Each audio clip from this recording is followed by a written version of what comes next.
And now we're at a time here when the parliamentary struggle's over and the trade union struggle has to begin. Another election could be a year away yet, and we have to do this ourselves. Defeating this law has to be done by trade unionists.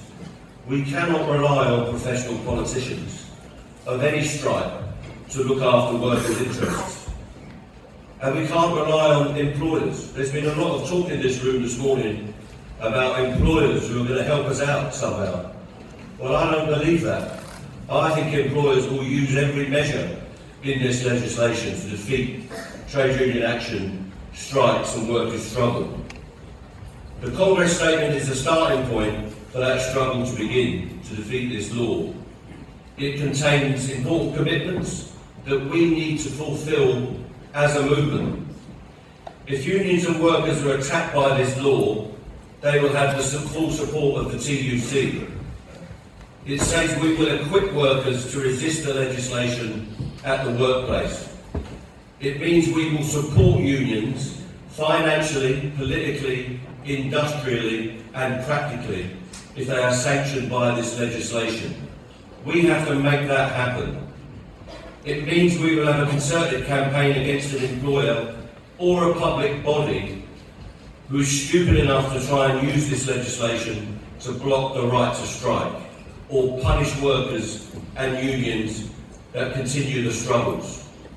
And in rail and tube, the first step will be to formally demand, not request, demand of all employers and all public bodies who have oversight of services such as the Scottish and Welsh governments and the London Mayor and the regional mayors, that they will never issue a work notice on our union and our members.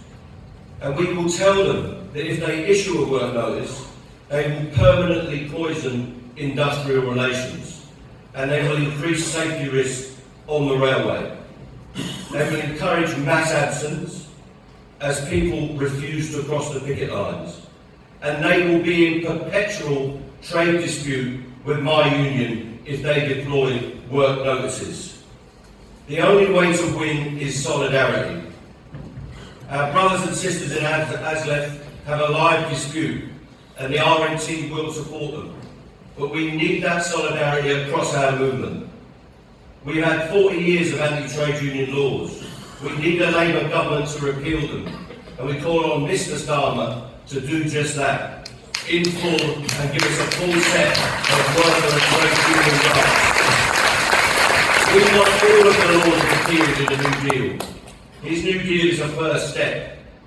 But again, we need to fight these ourselves as an independent and trade union and workers' movement. And this Congress must give the message loud and clear to all that seek to do the trade unions down. We've heard about the wobblish from Matt. He's copying my haircut and copying my thoughts these days.